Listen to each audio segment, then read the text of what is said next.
ऐसे जो है सामने आएंगे। इसमें ये भी आपके समक्ष आएगा कि ये तीनों देवता श्री ब्रह्मा, श्री विष्णु, श्री शिव जी पूरे ब्रह्मांड के संचालक हैं। और पवित्र ईसाई धर्म के इतिहास में भी उनका जिक्र है। भले ही उनका नाम नहीं है, नाम अन्य वो अपनी भाषा में कुछ भी लिख ले। अपने आत्मा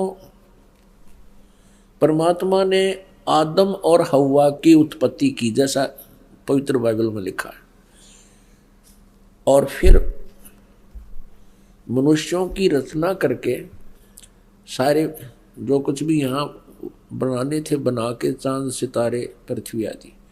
तो परमात्मा जो सर्वश्रेष्ठी रचनहार है वो तो विश्राम कर लिया, उसने ऊपर तख्त पर चला गया।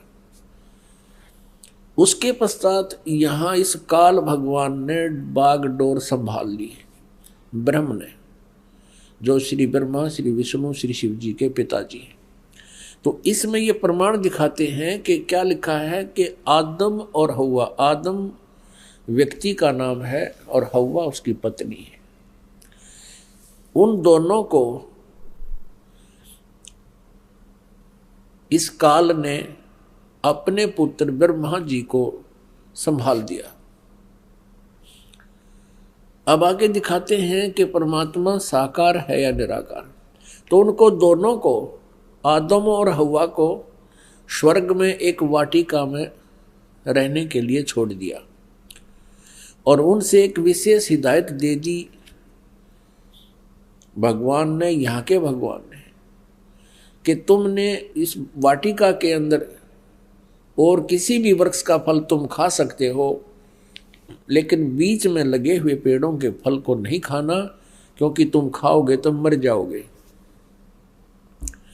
इसमें लिखा कि फिर कुछ दिनों के बाद एक सर्प आया। उस सर्प ने उनसे पूछा, आदम और हव्वा से कहा कि आप ये बीच वाले पेड़ के फल क्यों नहीं खा रहे हो? तो हव्वा ने, बीच वाले पेड़ के फल क्यों नहीं खा रहे हो? तो हव्वा ने सर्प से बताया कि हमारे को भगवान ने मना किया है और कहा कि तुम यदि बीच वाले फल खा लोगे पेड़ों के तो तुम्हारी मृत्यु हो जाएगी। तो सर्प ने कहा कि नहीं, ऐसा नहीं होगा,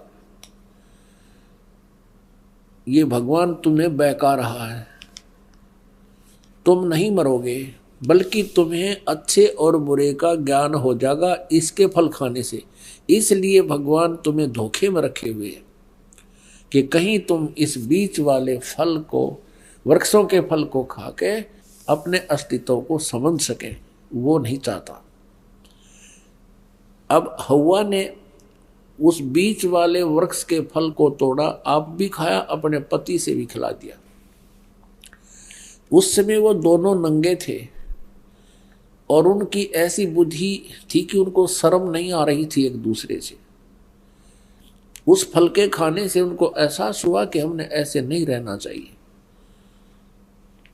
तो उन्होंने अंजीर के पत्ते होते हैं बड़े बड़े, उन पत्तों को तोड़ा और अपने पर्दे पर बांध लिया। लिखा है इसमें पवित्र बाइबल में कि शाम के समय भगवान आया वाटिका में टहलने के लिए और उसने आवाज लगाया कि आदम और हव्वा तुम कहाँ हो? भगवान को देखकर उनकी आहट पाकर के वो छुप गए वृक्षों के बीच में और कहने लगे कि हम यहाँ बैठे हैं, हमें आपसे शर्म आ रही है क्योंकि हम नंगे हैं। तो भगवान ने कहा कि तुमने बीच वाले पेड़ों के फल को खा लिया? उन्होंने कहा कि हाँ, हमने बीच वाले पेड़ के फलों को खा लिया, जिस कारण से हमें अब एक दूसरे से शर्म आने लगी। इस बात से वो भगवान नाराज हुआ और उसने कहा कि तुमको किसने बताया ये पेड़ों के फल खाने को? हव्वा ने कहा कि सर्प ने बताया, सांप ने। अपने आत्मा, हमने अपने मतलब की बातें लेनी है। ये तो बहुत बड़े सदग्रंथ हैं, ये तो एक वन है, आध्यात्मिक वन, और आध्यात्मिक वन से हमने जो जड़ी चाहिए अपने रोग निवारण के लिए उतनी ही निकाल लेंगे, बाकी ठीक है, बाग हरा भरा पड़ा ही रखा ही है। आपको ये और दिखाते हैं कि भगवान वाटिका में टहल रहा था, और ये भी दिखाते हैं पवित्र बाइबल में कि उसने कहा कि अब इस बीच वाले फल के पेड़ के फल को खाने से ये इंसान बुद्धिमान हो गया है, और कहीं ऐसा ना हो कि जीवन के वृक्ष वाले फल को भी ना खा ले और फिर ये अमर हो जावे। इसलिए उसको वाटिका से निकाल दिया उनको, और उनके चमड़े के कपड़े बनवाए भगवान ने।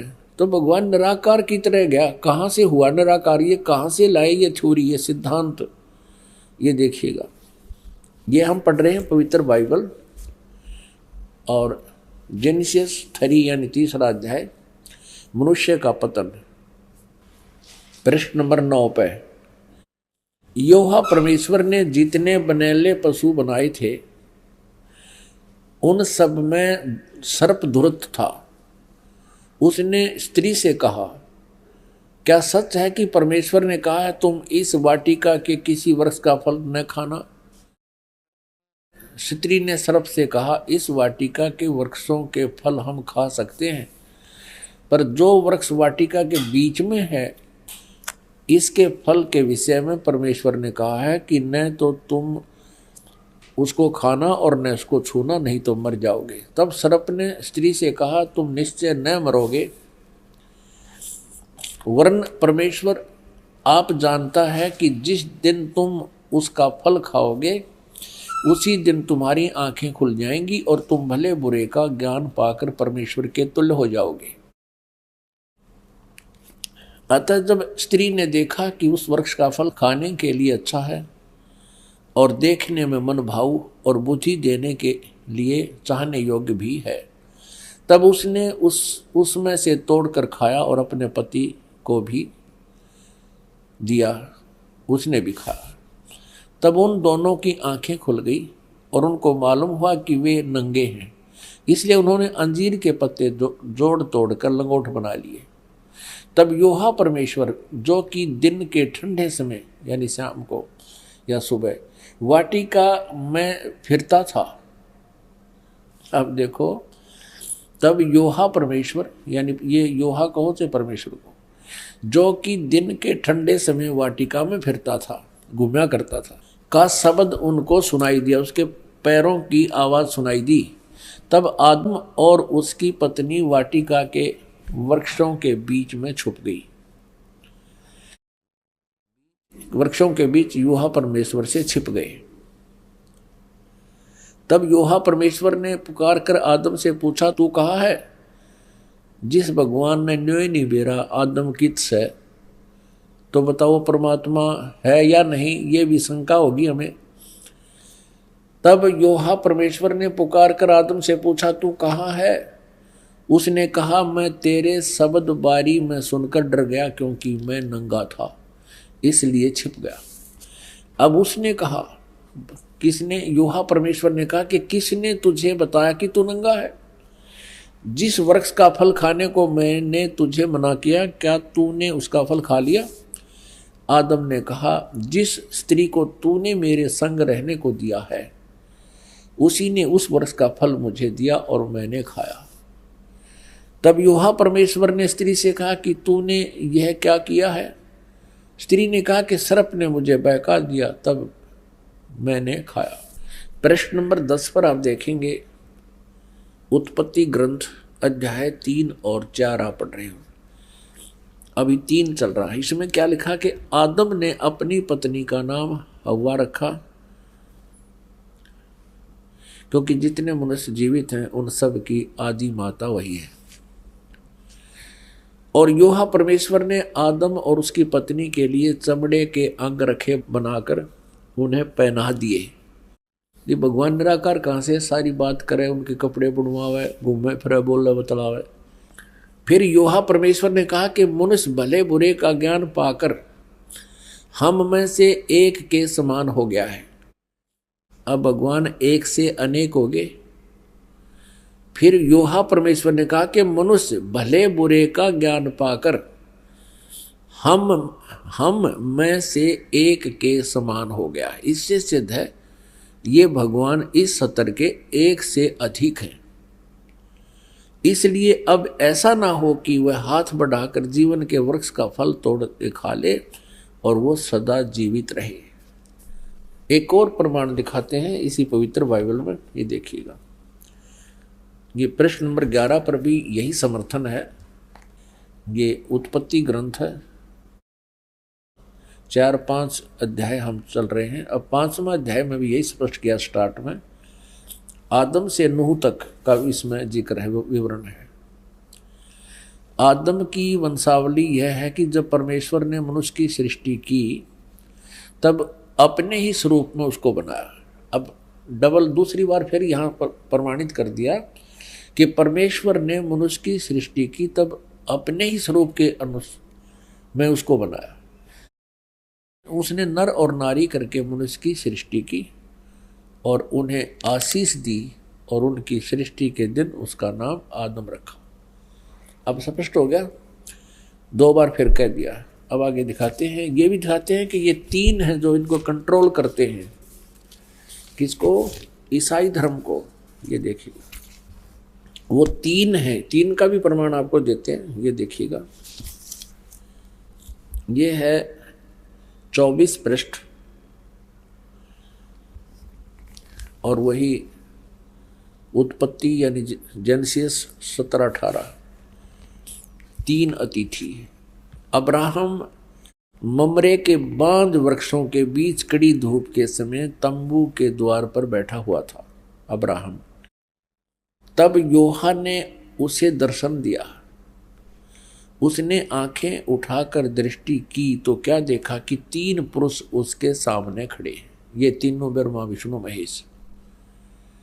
जब उसने उन्हें देखा तब उनसे भेंट करने के लिए तंबू के द्वार से दौड़ा और भूमि पर गिरकर दंडवत की और कहने लगा, हे प्रभु, यदि मुझ पर तेरी अनुग्रह दृष्टि है तो मैं विनती करता हूँ अपने दास के पास से चले न जाना। मैं थोड़ा सा जल लाता हूँ और आप अपने पांव धोकर इस वृक्ष के नीचे विश्राम करें। फिर मैं एक टुकड़ा रोटी ले आऊं और उसे आप अपने अपने जीव को तृप्त करें, तब उसके पश्चात आगे बढ़ें, क्योंकि आप अपने दास के पास इसलिए पधारे हैं। उन्होंने कहा, जैसा तू कहता है वैसा कर। अब देखो पुण्यात्मा, इस पवित्र बाइबल ने ये सिद्ध कर दिया कि परमात्मा मनुष्य सदृश है, वो साकार है, मनुष्य जैसा है, क्योंकि उसने मनुष्यों की सृष्टि अपने स्वरूप के अनुसार की है। दूसरा कंसेप्ट ये क्लियर कर दिया कि 7वें दिन तख्त पर जा बैठा, उसने विश्राम किया। उसके बाद इस काल के हाथ में बागडोर आ गई, ब्रह्म के हाथ में, और इसने अपने तीनों पुत्रों को ये बागडोर संभाल रखी है, श्री ब्रह्मा, श्री विष्णु, श्री शिव जी को। आपने ये भी देख लिया कि भगवान किसी दृष्टिकोण से भी निराकार नहीं है, वो साकार है। पूर्ण परमात्मा भी साकार है जिसने सारे ब्रह्मांडों की रचना की, और आगे ये देवता भी साकार है जो वाटिका में घूम रहा है, उनसे बातें कर रहा है, उन आदम और हवा के कपड़े सिलवा रहा है। और फिर अब्राहम नाम के एक महापुरुष हुए हैं इसी ईसाई धर्म में। ईसा जी से पूर्व की बातें हैं, आदम जी के बाद की बातें। तो उसने देखा